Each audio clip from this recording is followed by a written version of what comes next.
Un saludo tengan todos en esta mañana. Hoy en esta semana, estuvimos tratando la porción 94 y en la mañana de hoy estaremos utilizando el capítulo 14 del libro de Números, donde vamos a estar teniendo nuestra charla en la mañana de hoy. Lo tengan por ahí en su Biblia.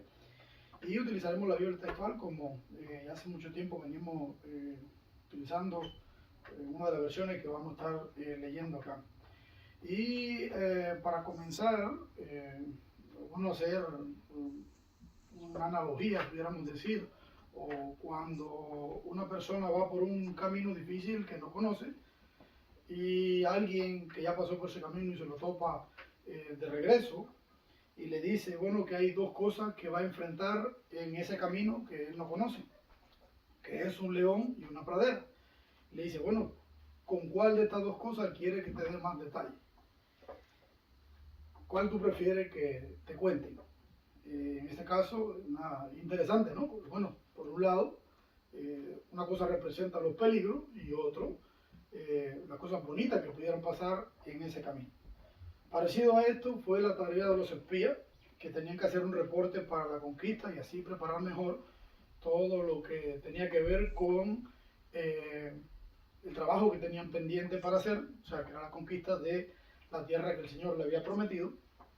Y en esta exploración que ellos van a hacer, eso nos remonta a la porción anterior, el capítulo 13, para poder tener una idea del contexto de lo que vamos a estar desarrollando en el día de hoy.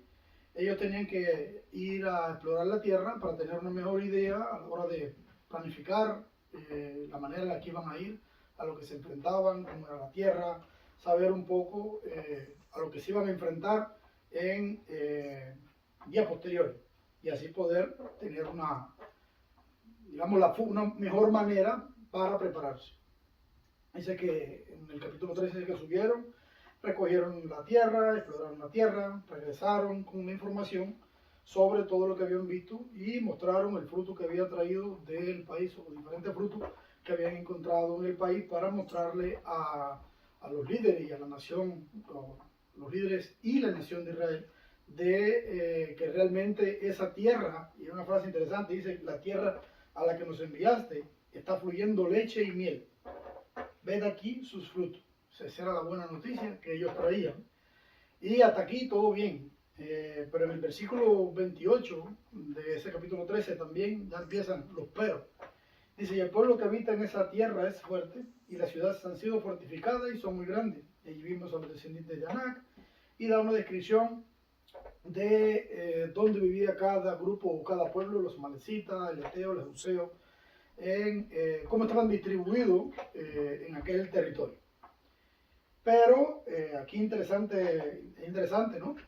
La manera en la que ellos vienen a dar la noticia. Muchos de nosotros estamos familiarizados con la frase, tengo dos noticias, tengo una buena y una mala, ¿cuál quiere que te dé primero?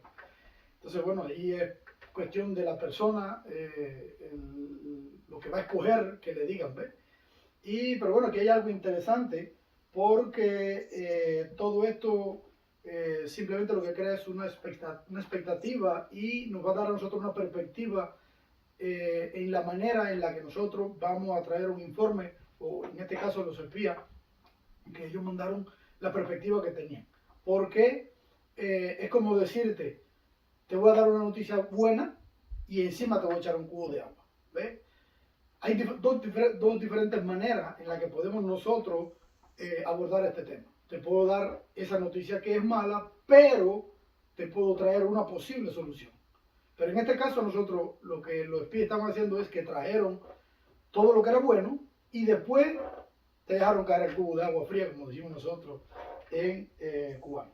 Entonces, bueno, para visualizar un poco esta situación, imagínese usted a Moisés y el grupo de líderes que estaban recibiendo aquella información, o el informe, tal vez estaban probando los frutos, un higo de esos magníficos, el higo, como decimos nosotros en buen cubano, el higo que se le perdió a Sandoka, muchos van a entender, es un dicho de nosotros muy cubano, muy de nosotros, la gente del grupo, para hacer referencia a que sí estaban probando algo bueno y que de momento sí está en el grupo probando, mira esto, fruto, oye, mira qué grande, oye, verdad que sí, mira, lo que Dios nos prometió realmente vale la pena, una tierra que es muy fértil. Y que de momento parte de los espías dice, sí, sí, espérate, pero eso no es todo, mira, y no podemos ir. Y entonces, bueno, todo el mundo, imagínense el alboroto que se formó ahí, pero ¿cómo eso? ¿Por qué no podemos ir? Y es donde entonces empiezan ellos a decirle, no, porque esto, no, porque aquello, y empiezan los peros.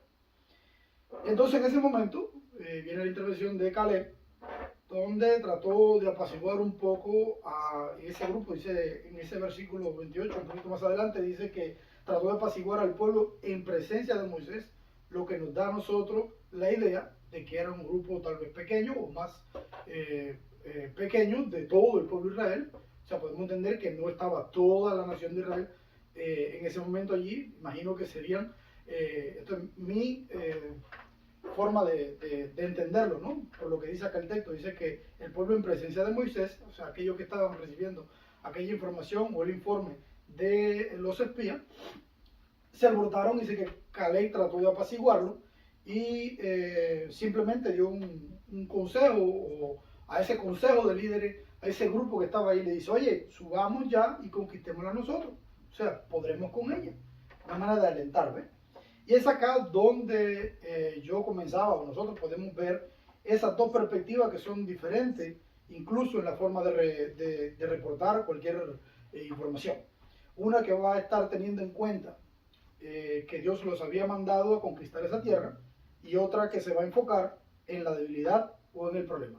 O sea, aquellos que van a ser pesimistas y los que van a ser optimistas. En ese caso, los optimistas son aquellos que van a estar poniendo por delante el plan que Dios le había mostrado o que le había dicho y el por qué ellos habían ido a aquella tierra a explorarla. O sea, simplemente habían ido a buscar información para prepararse para esa conquista. No buscar información para amedrentar y decir, mira, nosotros no podemos. Aquí podemos ver esas dos perspectivas. En ese caso, todos aquellos hombres que habían subido con Caleb, en ese caso, comenzaron y empezaron a decir, no, nosotros no podemos, contra aquel pueblo nosotros somos como algo muy pequeño, no vamos a tener la fuerza suficiente para poder vencerlo. Y dice en este caso que comenzaron a difamar acerca del informe de todo aquello que habían visto al respecto. Dice que en una de las cosas que dice que es un país que devora a sus habitantes. Todo el pueblo que vimos son hombres de inmensa estatura, y vimos allí a los nefileos y parecíamos como langostas delante de sus ojos.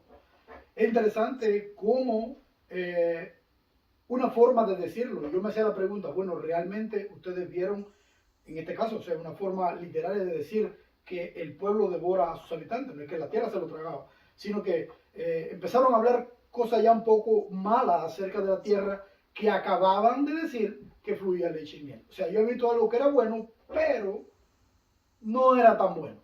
¿Ve? A sus ojos no era tan bueno. Y era porque tal vez estaba influenciado por el miedo o por rumores también que tal vez que habían escuchado en esos 40 días que ellos habían estado explorando la tierra. Tal vez no vieron directamente muchas cosas o pudieron entenderlo así y sintieron tal vez un poco como que acobardado al respecto. Y de ahí va a salir esa parte o ese reporte donde va a tener más fuerza la manera en la que ellos están influidos por ese miedo en otra manera, como en el caso de Caleb, que va a estar influido por la visión que tiene él al conectarse con Dios.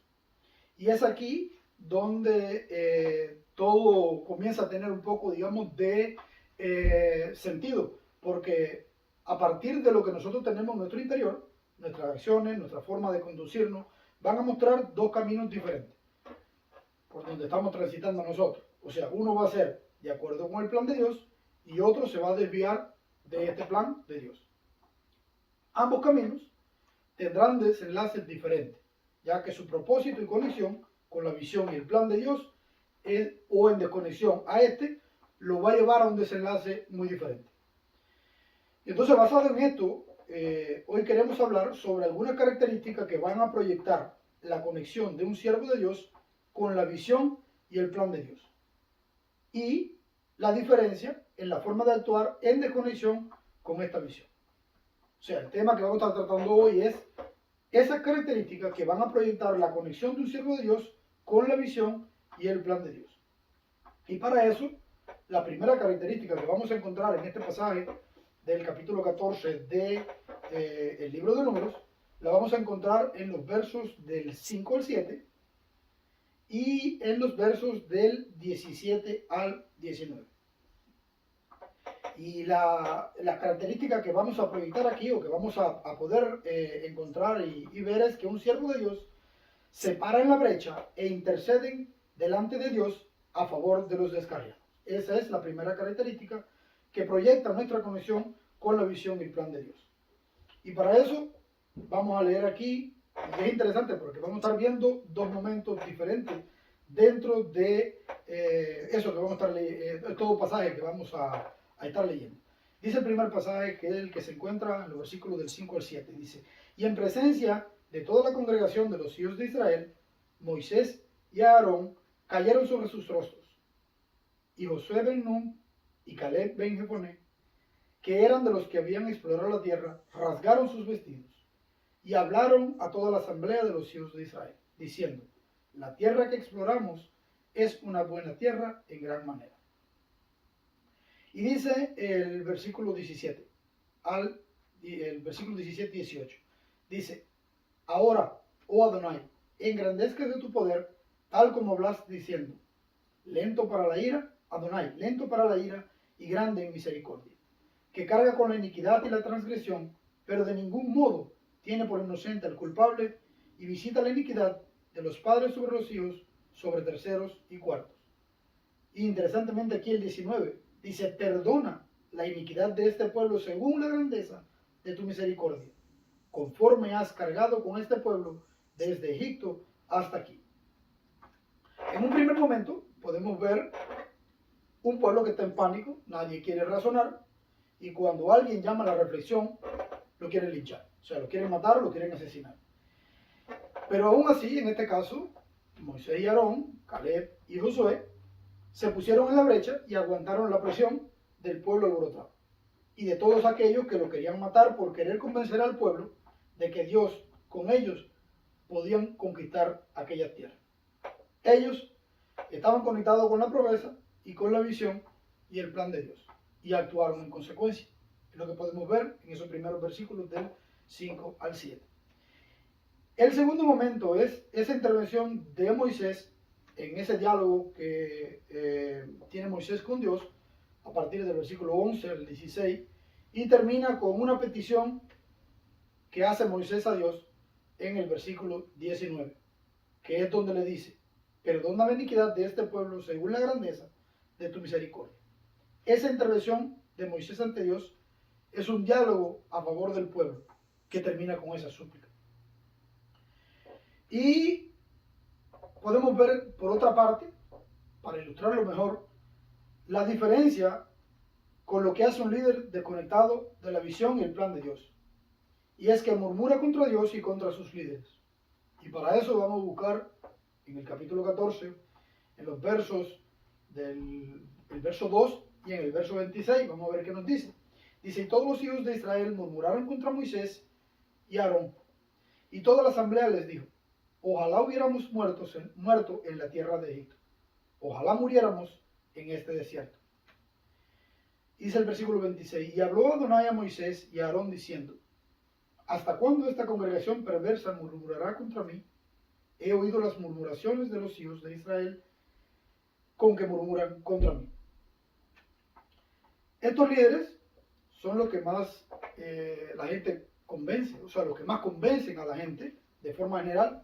Es donde, imagínense que el pueblo de Israel, o sea, estaban, como decimos nosotros, un poco crudo en el Nefes, lo tenían al 1000 por 1, pudiéramos decir, y por eso muchos no iban a conectar, porque tenían bloqueado ese decodificador que tenemos, que nos permite a nosotros conectarnos con la visión y con el plan de Dios. Y aquí tenemos esa muestra. O sea, ¿qué decía la gente? Mejor preferimos morirnos, preferimos quedarnos en Egipto y pasar trabajo allá antes de venir aquí y morir en el desierto. O sea, ven la diferencia de lo que hacen. ¿Qué van a hacer? Van a comenzar a murmurar contra Dios y contra aquellos que Dios ha escogido para que sean sus líderes.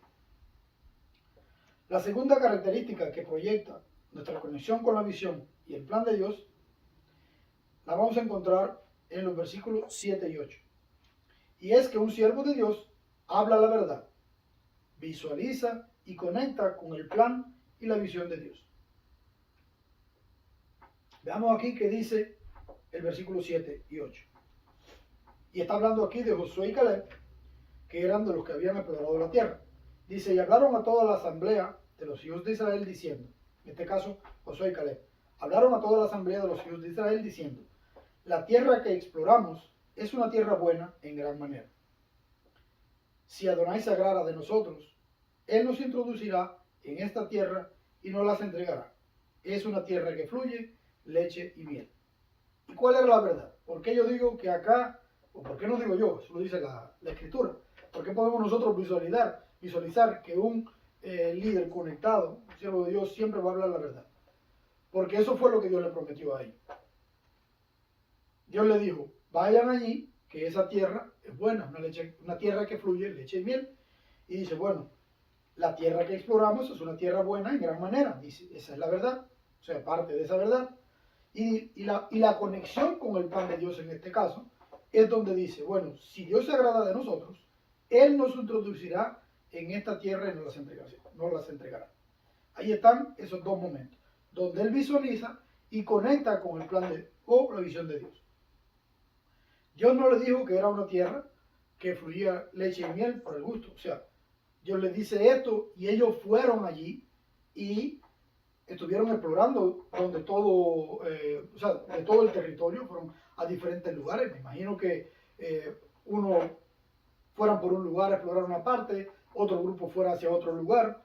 No sabemos de qué manera lo hicieron, pero lo cierto es que cuando terminaron de hacer el reporte y volvieron después de los 40 días, dentro del reporte se visualizaba o se podía entender que lo que Dios le había dicho a ellos era una tierra que realmente cumplía con los parámetros que Él le había prometido, o lo que Dios le había dicho que iba a hacer. O sea, y estaban, como les decía, al principio tal vez cuando estaban conversando con Moisés de todas las cosas que vieron, de todas las cosas que trajeron. Por eso le decía, bueno, imagínese usted aquel que estaba probando el higo que se le perdió a Sandoka, lo bueno que era, ¿ve? Eso es parte de ese informe.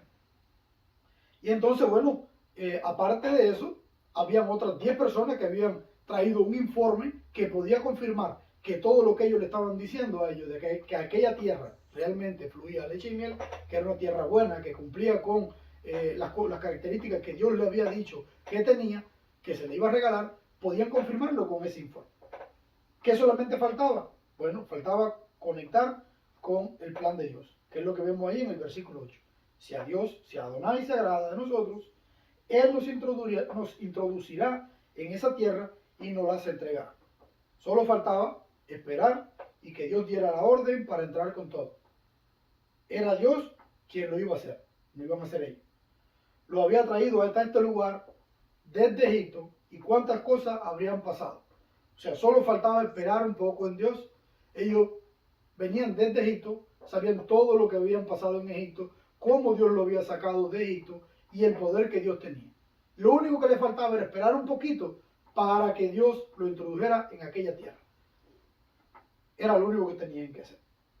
Solo era seguir conectado con el plan inicial que tenía Dios, que era sacarlos de Egipto para traerlos a esa tierra que le había prometido. Y acá está la diferencia con lo que hace también un líder desconectado de la visión y del plan de Dios. Y es que distorsiona la realidad y la visión y contagia a otros y los arrastra en su realidad ya distorsionada. Para eso vamos a ver aquí en el versículo 3, del capítulo 14, dice, ¿para qué nos trae Adonai a esta tierra?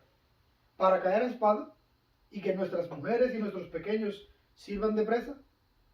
¿No nos sería mejor ser devueltos a Egipto? Si Dios te prometió sacarte de Egipto y te sacó, te prometió esta tierra, ¿cómo tú me vas a decir que te trajo acá para que te maten? A ti, a tus hijos, a tu familia, a tu mujer, y que tus hijos sean carnados. Eso es diametralmente opuesto a todos los planes que Dios tenía para ellos. Eso es distorsionar la realidad y la visión de lo que Dios quería hacer. Y muchos se lo creyeron. Hoy también pasa, lamentablemente, en las iglesias. Hay muchas personas que distorsionan el plan de Dios y que distorsionan la visión de Dios y arrastran con mucha gente. Por eso tenemos que tener mucho cuidado a la hora de nosotros observar en nuestros líderes esa característica. La tercera característica que proyecta nuestra conexión con la visión y el plan de Dios es que un siervo de Dios apacigua a los que se rebelan y los alientan para que se sumen al plan de Dios. Para eso vamos a buscar aquí, en el capítulo 14, verso 9, capítulo 14 del libro de Números, verso 9, dice: Pero no os rebeléis contra Adonai, ni temáis a la gente del país, pues serán como nuestro pan. Su defensa se ha apartado de ellos, y Adonai está con nosotros. No estéis atemorizados por ellos. Acá, en otras palabras, lo que le está diciendo es que no se pongan en rebeldía contra Dios, ni por lo que escucharon de la gente que vive allí. Es verdad que sí, en el informe era parte de que las ciudades estaban fuertes, o sea, habían sido fortificadas, y que era gente grande, gente fuerte, tal vez, pero Dios estaba con quién. Dios estaba con ellos. Dios está con nosotros, es lo que le está diciendo a ellos. Dice, no tengan miedo de esta gente, le decía en este caso Caleb y Josué. Y de aquí sale una frase muy interesante que nosotros en Cuba utilizamos mucho, es pan comido. Y esto me llamó mucho la atención porque es una de las cosas que ellos le dicen al pueblo cuando está hablando con ellos. Dice, su defensa se ha apartado de ellos y Adonai está con nosotros. No estéis atemorizados por ellos. Y aquí, no, me equivoqué acá. Disculpe, está un poquito anterior. Dice, pero no rebeléis contra Adonai, ni temáis a la gente del país, pues serán como nuestro pan. Y acá cuando dice serán como nuestro pan, el pan que se come. Por eso era que relacionado yo esta frase que nosotros los cubanos a veces utilizamos mucho, eso es pan comido. Lo relacionaban directamente con esto. Y dice, oye, esto es algo que está hecho. ¿Puede haber algo más fácil que comerse un pan? Bueno, en Cuba la situación hoy es un poco diferente. Encontrar el pan está difícil, pero aquí lo que está haciendo énfasis es que la tarea que ellos tienen que hacer va a ser una tarea fácil. ¿Por qué? Porque a quien tienen a sus espaldas respaldándolo es a Dios. Es acá a lo que está haciendo énfasis. Por eso dice, bueno, esto es pan comido. Esto es algo que va a ser fácil para nosotros, porque nosotros tenemos apoyo del Dios que nos sacó de Egipto y que nos ha traído hasta aquí. Simplemente, un siervo de Dios va a explicar a otros de una forma clara y concisa para que ellos puedan ver la situación y que puedan conectar con esa visión que Dios tiene para ellos. Para que puedan conectar también. Y tratará que ellos se sumen y hagan lo mismo con otras personas. Y esto me trae a mí también a la memoria en una ocasión que preparamos una comida sorpresa para uno de los cumpleaños de Liber. Y yo estaba conversando, era un poco tarde, y estaba yo conversando con el hermano William, que me había cogido un poco tarde para comenzar, y la comida que queríamos hacer, o sea, requería de un montón de tiempo, unas 3-4 horas para poder terminarla. Y yo le decía, bueno, ¿qué vamos a hacer? Y él simplemente me dijo, oye, no importa que sea tarde. Y recuerdo la frase que dice, ¿tú tienes miedo? Y dice, como quien dice, oye, eso es pan comido, compadre, no tengas miedo. Y yo, no, yo no tengo miedo, el problema es que es tarde, yo sé el tiempo que lleva para poder hacer esa comida.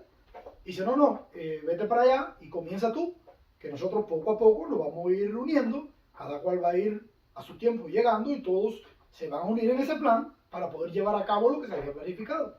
Y al final se dio la sorpresa y pasamos buen tiempo juntos, y aunque comimos tarde ese día, pero al final el plan lo llevamos a cabo y pudimos disfrutar de los hermanos, de la reunión, y se dio lo que queríamos hacer.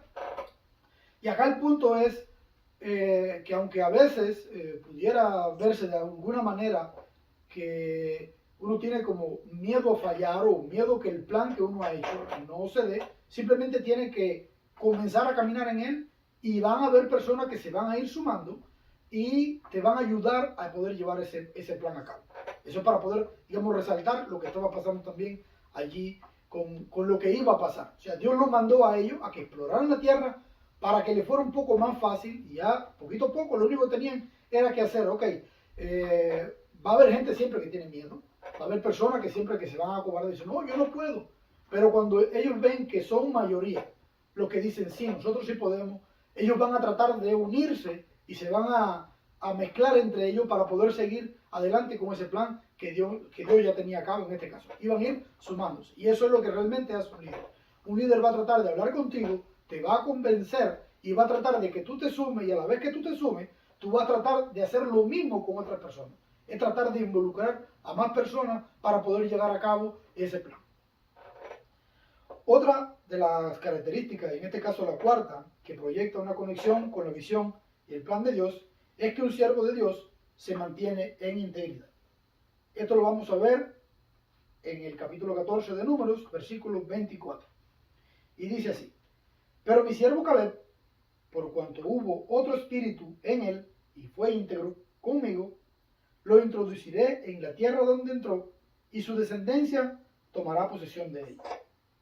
Y es interesante, porque acá no es cualquier persona la que dice que Caleb era íntegro.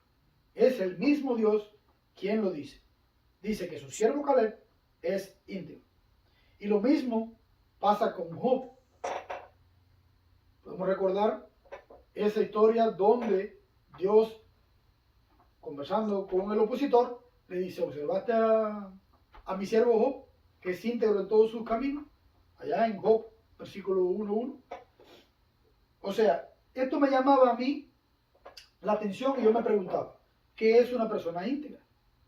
Una persona íntegra es alguien que actúa con honestidad siempre, incluso cuando nadie lo ve, se comporta con un estándar moral recto, basado en los patrones que Dios ha establecido.